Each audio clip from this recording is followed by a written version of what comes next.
That's it, man. Game over, man. It's game over. No tears, please. It's a waste of good suffering. Fairly learned here.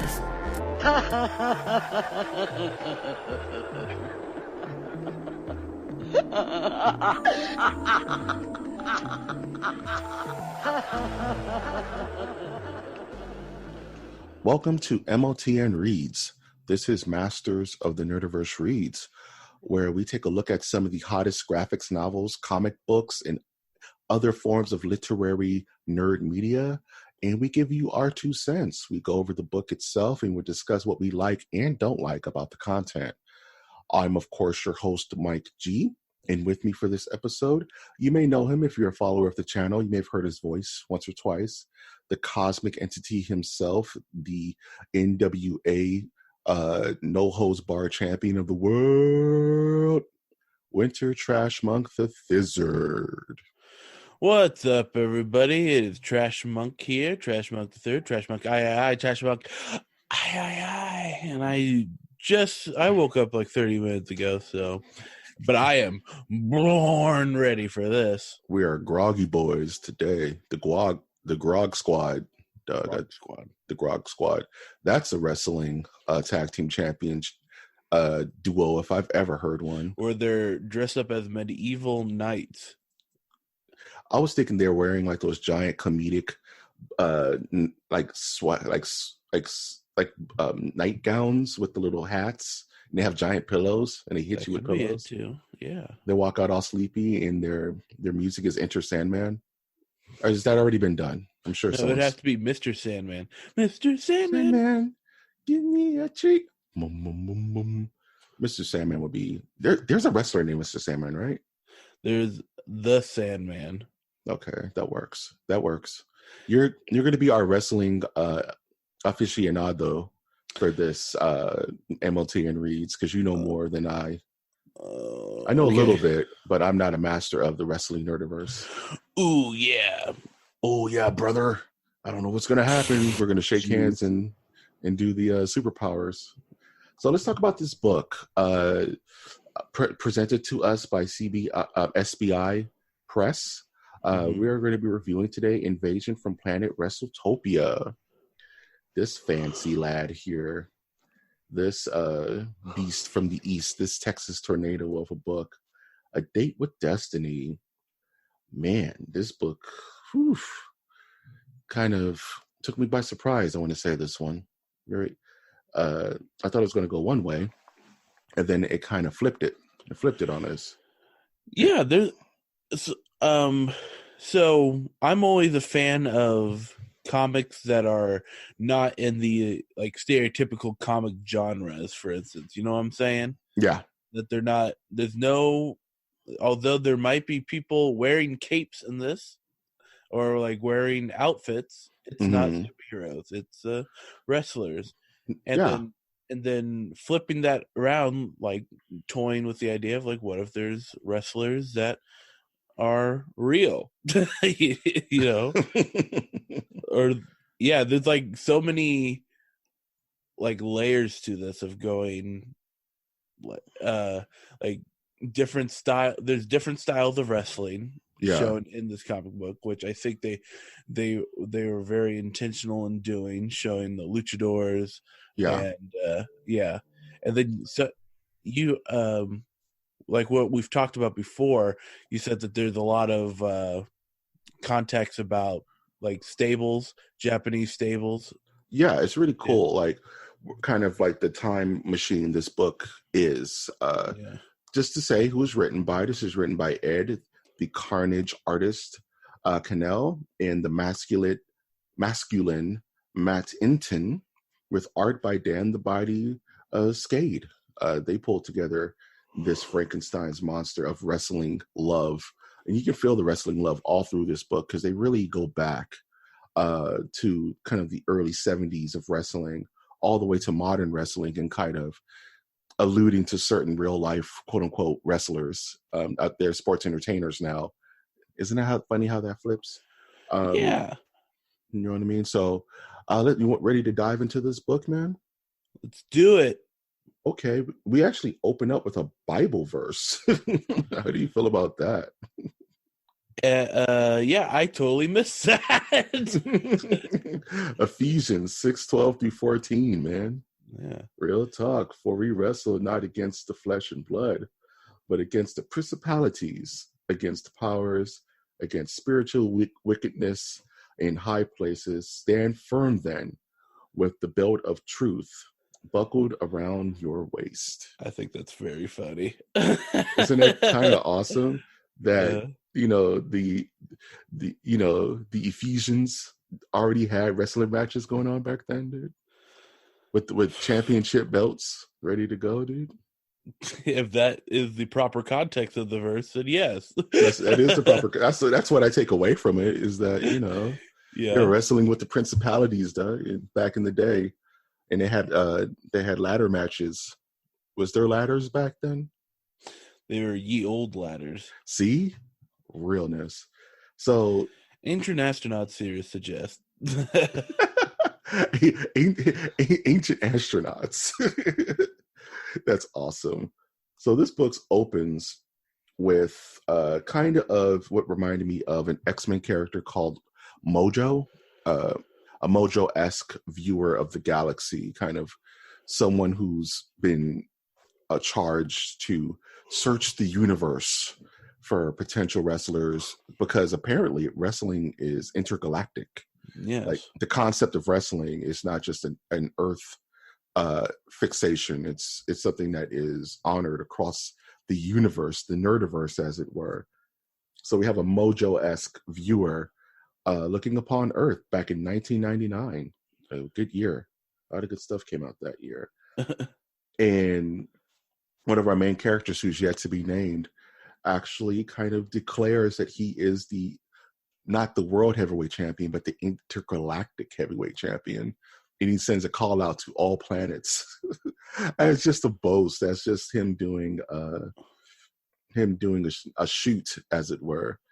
And it catches the attention of the universe.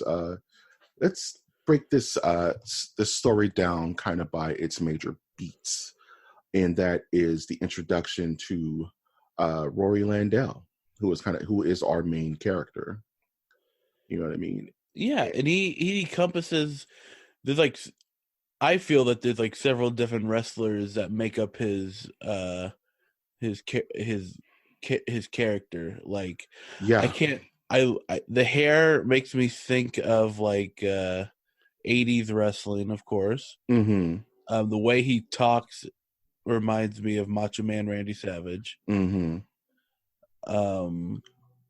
He's just he reminds me a lot of Superfly Jimmy Snuka, and he has some Ric Flairs in there, and even some Rock is in there. You know what I mean? I can't tell if he's supposed to be a minority or not. It's kind of cool how they blend him out, where you can kind of put anything on this character, you can relate to it, which is super cool. They really thought it out when they really ironed out this character, and he is the biggest show on this small kind of up and coming wrestling federation, that they're kind of pressuring him to be something he doesn't want to be. He wants to kind of take his acting and grow it elsewhere, which is kind of what leads to all the trouble that comes down once the intergalactic wrestlers start getting in their way. Starts coming to Earth to put the challenge on blast.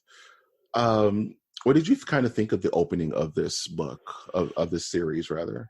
Well, we just going back from the beginning, it gives you a brief glimpse on how expansive the universe is, and then it zooms right back into what could be a very small event, which is Rory talking to this woman that that they have a relationship with. So it goes from the macro to the micro, and it kind of gives you a kind of like a, what is it? It grounds you a little bit, doesn't it? Yeah, but it's like a petroleum jelly put on the camera lens to kind of like give you this like picturesque, like, oh, the happy couple, and then reality kind of kicks in of like, oh, the general manager wants to see you, or like the guy who runs the whole business, right? And like now you're seeing the background of the professional wrestling, which, by the way, they could have not done, but I think it's a bold choice to like also show like this is what happens in the background of professional wrestling. And then there's also the idea of like where it's 2019, almost everyone knows that there's a background to professional. It could have been the easy way out, would have just kept everything kayfabe and just keep these characters two-dimensional, you know, and just keep him keep Rory as this, you know, face, as it were. But no, they decide to pull you into the locker room, and you know, the moment where his manager just pops his knee back into place, right? Having this That's nice a little big tete-a-tete. thing. Yeah, that's a big thing, because they could have made like Rory into a light superhero where he has no issues, but it's like they show twice that his manager pops in his knee, and then he has to do it himself later on, right, when he ditches his manager. Yeah, out of his own ego, you know what I mean? Which really shines a light on the actual industry itself. And I think with further reading of this book, you'll kind of get the idea of the behind the scenes versus what's shown when the big lights are on. You know what I mean? Mm-hmm. So I think that's pretty cool. And like you said, that's something they didn't have to do, you know, which adds a whole different layer to Rory's character. And then, you know, once, you know, he makes his declaration that he's the champion of the universe, it actually fast forwards to the future, doesn't it? Right. Where he's kind of an aging sports entertainer, so to speak. And like we see like a fast forward to, okay, we're seeing a wrestler in his prime, and now we're going to like, this is the twilight years, we could say, of like, and this is kind of mirrors what happens to some professional wrestlers, where they're in the big spotlight in the beginning, and then next thing you know, you see them touring in smaller circuits. 100%. In being a wrestling fan, growing up with, you know, WCW, WWF, you've seen it. You've seen wrestlers kind of go through their entire career, and some stay on top, and then you have the other ones that are kind of relegated to still working at like 40, 50, 60 years old, you know what I mean? And them still having that bravado that they're on top. But, you know, wrestling, like most sports, is a young man's game. So you kind of see, you know, Rory's kind of fighting against the quiet night. You know what I mean? He just doesn't. And him and his manager just arguing about it, like, yeah, man, maybe we should slow down a little bit. And then Rory gets mad at his manager, and this is in between gigs. And Rory just gets mad and just gets out the car in the middle of the desert and just becomes MIA for the remainder of the 3 books we were able to kind of review in regards to where people think he is, you know? Yeah. You know what I mean? So, and then we kind of go back to planet Wrestletopia, which is, you know, the haven of all things within the squared circle, you know what I mean? Which is kind of gives you this weird utopian, or in this case, dystopian landscape, where it's almost like very Jack Kirby inspired, the artwork. Yeah. You know, very New Gods, pseudo what's the word I'm looking for? Kind of Eternals kind of designs to these characters. I think it's more towards New Gods, honestly. Certain characters look like Darkseid, or look like the Furies, or look like Orion. It's very inspired by Jack, I think, and which gives them those vibrant colors and flamboyant outfits, which harkens back to how wrestlers dress. which is funny enough. You know what I mean? Like, yeah. which is really cool kind of connection, I think, in art style wise, to the flamboyancy of wrestlers in the 80s, 90s, 2000s became the Attitude Era. So everything became blacks and grays and, you know, the Stone Cold look, the Rock look, the Undertaker look. But before then, it was all flamboyancy. You know, Hulk Hogan wore yellow and red for how many years? You know, the Ultimate Warrior was a walking rainbow. Yeah. But if you look at, you know, like some Jack Kirby comics, you know, from the 70s and 80s, those things just burn your eyes out. It's like Technicolor dream coats all over the place. But I do like the transition to the Wrestle Planet, where it just takes time for them to get to Earth to answer the call.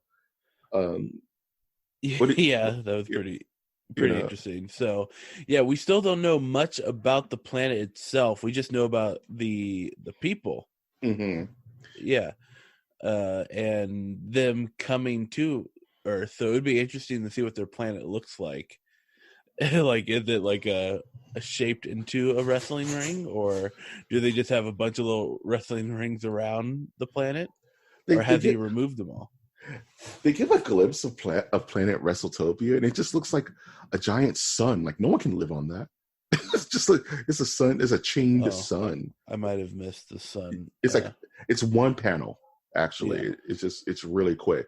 But then they zoom in on it, and it looks like something out of the Legion of Superheroes. It's just like this super bright, like glassed perfection kind of society where you get the introduction to the main villain. Yeah, I see it now.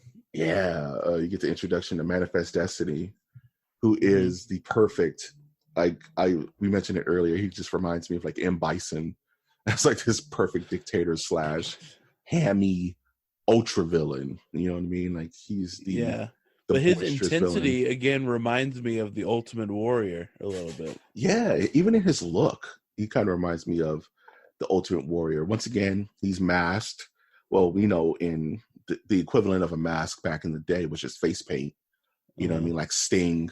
You know, of course, as we alluded to, Ultimate Warrior. But then they started wearing the physical leather masks like Rey Mysterio Jr.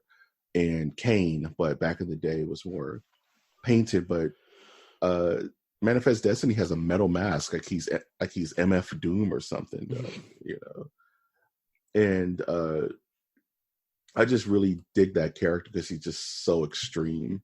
You know, he's just so out of control. Right. Mad with power. Mad with power. So who would you say is your favorite character out of these 3 issues we have here?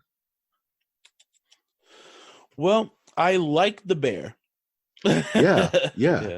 What was the bear's name? I just call him Bear. Okay, fair enough. I will sort out the bear's origin.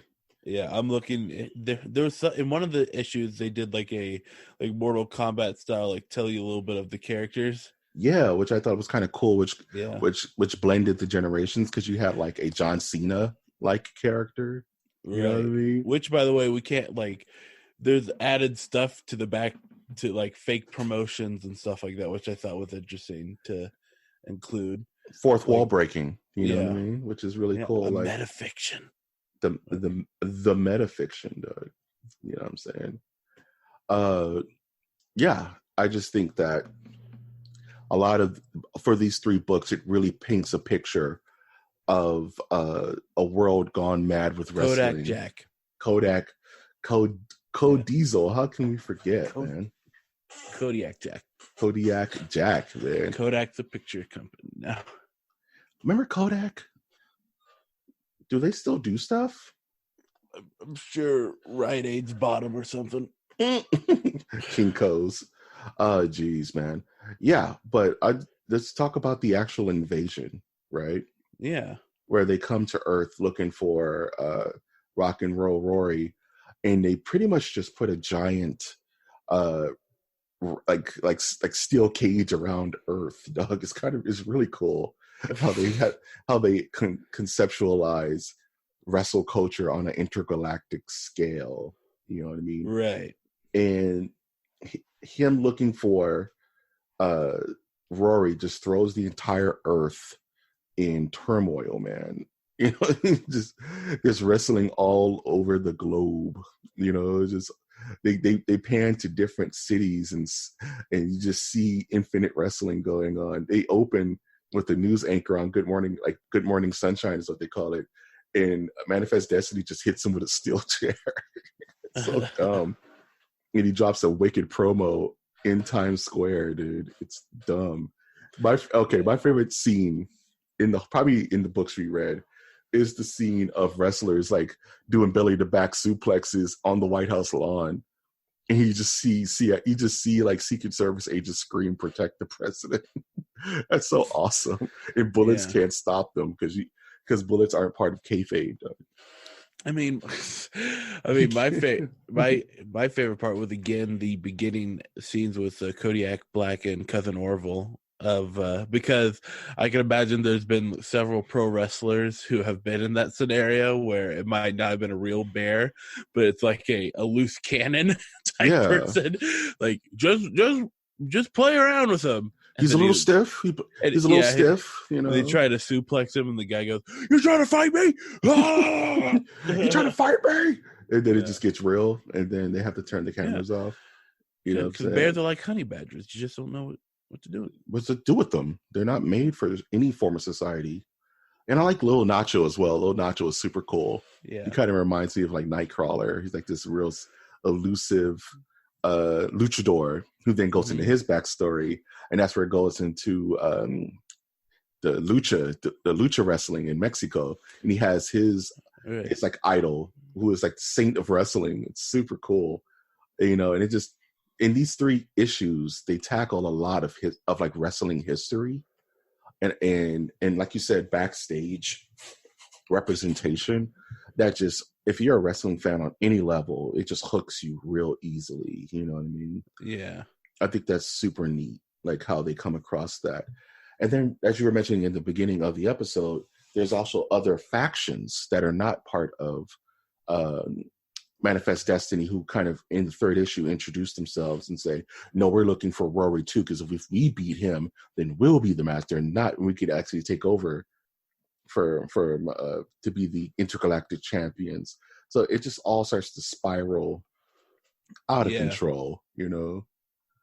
And they go to the promoter, who's then trying to cut a deal, and all the aliens are super up on like contract negotiation. Right? Yeah, super cool.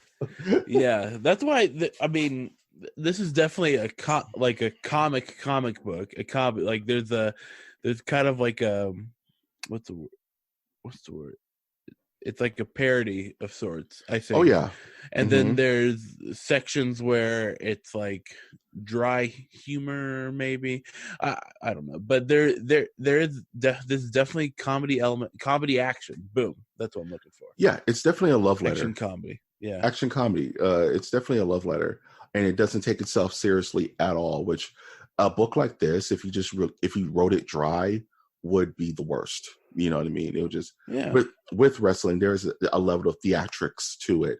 And in the way these panels are drawn, the way that it's shot, it's very theatrical. It's very tongue in cheek, which it needs to be to kind of help sell this fantastical story across generations. And I think, you know, and what did I want to actually talk about was the promoter kind of negotiating with these intergalactic wrestling gods. Always reminds me of that story beat where there's always the human that wants to negotiate with the monster. Yeah. You know, kind of like Benny in The Mummy. Like he becomes the human kind of I'd rather, you know, serve at the foot of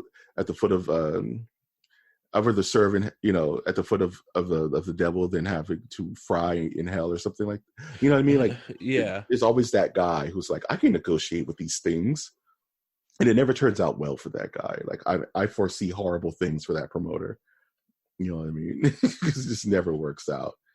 And I just want to definitely just talk about the art for a second, because it's very. Yeah, you have a background with the art more than I do. With the arts. Yeah, with the arts. With the arts. Pinkies out, guys. Hashtag Yeah. pinkies out. This does look a lot different from other comic books I've read. Yeah. Like there's a lot more use of color, and I mean a lot of the comic books I read are dark. Mm-hmm. But it's also like there's a nostalgia look to this. It's very smart about its complementary colors, kind of like what colors pop behind other colors, where you would use like a, you know, the coloring style is very sharp. It's very almost like anime in a way, where it's just it's two-dimensional color, where it's like, okay, you have your sharp yellow, but then you have your down shadow, which actually helps those bright yellows pop even more. And the art, the line art is getting better from issue to issue. I can see that growth there. And it's just very well done. Even the way they kind of do their lettering, it's just very smart, and it helps accentuate certain words. And it's just really well done. I wanted to definitely give it up to the artist in that sense. And like, you know, it looks good. It looks good for what it needs to do in this fantastical Wrestle God universe that they're painting here. Would you recommend this book? Absolutely. Like this is, I feel like it's a good way to get people back into comic books that may have gotten tired of the superhero stuff. Yeah. Like I've always been more of like I've never read a lot of the superhero comic books. I mean, I read some Batman and Superman, but I never got deeper into that. I was more into the Tales from the Crypt, Vault of Horrors, right, shocking suspense. So I've always been in the third party group of comic books, and I feel like this is a welcome spot to be in, and like Wrestletopia, definitely get it. Yeah, and Invasion from Planet Wrestletopia, I definitely recommend finding this book. If not just if you're a wrestling fan, because this is the type of book that can get you into wrestling, make you want to go back and watch the old matches and watch the old feuds and view the birth of stables and all that good stuff. And like Winter mentioned, what the kind of the mission statement behind MOTN Reads is to bring awareness to graphic novels, to storylines, to books that may not necessarily be on the top of people's minds, you know, the non-cape books, as you were mentioning. I want to do horror graphic novels. I want to do cape stuff that people haven't read before. You know what I mean? Like something that we're going to be doing coming up, which has inspired so many books. But I also want to do books like what's the word I'm looking for? Why I Hate Saturn is one of my favorite graphic novels of all time. Totally away from Saturn. Because it's mean.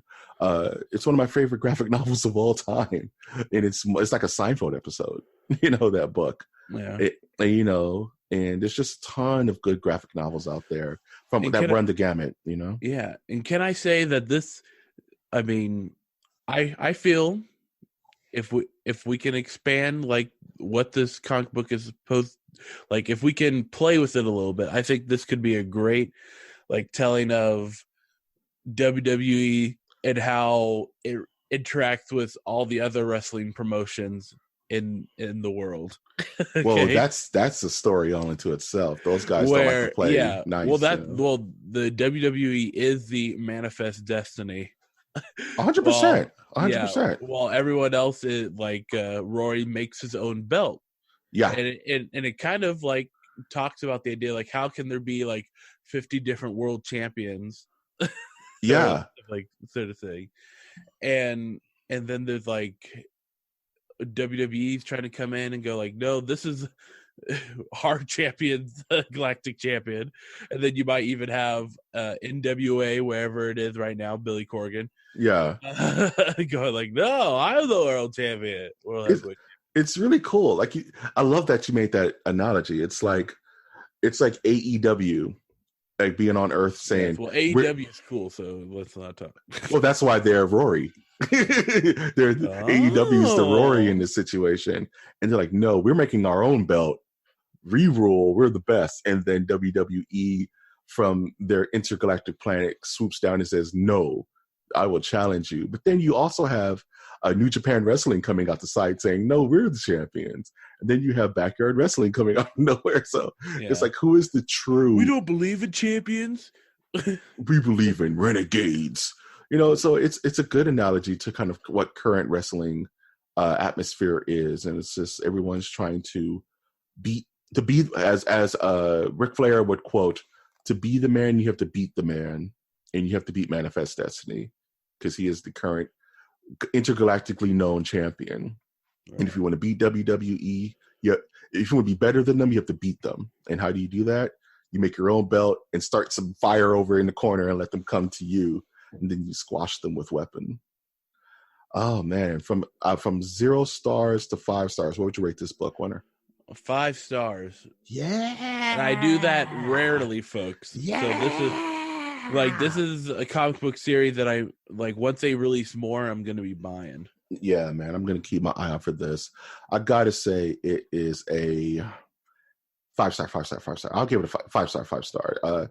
The only, and I hope they do this with other books, is that I hope they do more non-humanoid wrestlers. I think that would be interesting to see, like, more alien looking things rather than, just humans with different, kind of proportions and skin tones. Like, I want to see like a praying mantis champion, or kind of like a fake predator looking champion, or, Mars when you people bring looking Kodiak back. Kodiak Jack, he's the wild card, man. Every good team needs a wild card. Oh man, this was a fun little ride, wasn't it? Yeah, I enjoyed it. Thank you for reaching out to us to review this copy. 100%. Yeah. I want to thank. Absolutely. I'm going to be following these guys and whatever projects they're working on in the future. Definitely want to thank the SBI press team for reaching out to us to bring this book onto our radar, giving us the opportunity to review this book for the Nerdiverse. So I'm just hearkening right back with Winter. Thank you so much, and we're open to more of your creations, and we'll definitely review them here at MOTN Reads. Do you have any last thoughts, Winter, before we close this bad boy out? Yeah, definitely pick this copy up, pick this comic book up, read it. You will not be disappointed. It is fun. It is not what you're expecting, and it is altogether a good time. It's something to distract you from the daily horrors of life. And we all need those distractions from the day horrors. One day you're going to walk outside and you're just going to be put into like a figure four leg lock. What did you say? The day what? The day horrors. Oh, there you go. You thought I said something else? Yeah, I'm like, I don't know what you're doing with your time, but hey, man, you got to get through the day and face those horrors. Yeah, I don't even want to know what. Yeah, fun stuff. Nerdiverse gang. Definitely, the young people say gang. Find this book, read this book, support your local comic book stores. Please support your local comic book stores. They're doing the intergalactic lord's work by keeping these physical copies of books active. That's another reason I wanted to do this segment, this side project, is to just bring awareness to your local comic book stores. Show them love, visit them, have conversations, learn more about comics, read more comics, take your kids to go pick out comics, because it is a genre that is not going away anytime soon, but it helps them open their minds and I would say definitely spark more creativity. So I would definitely will be signing off here at MOTN Reads. I've, of course, been your host, Mike G. And I've been your host, Trash Monk III. And we will always ask you to support your local comic book store. Support them now. Support them now. Now!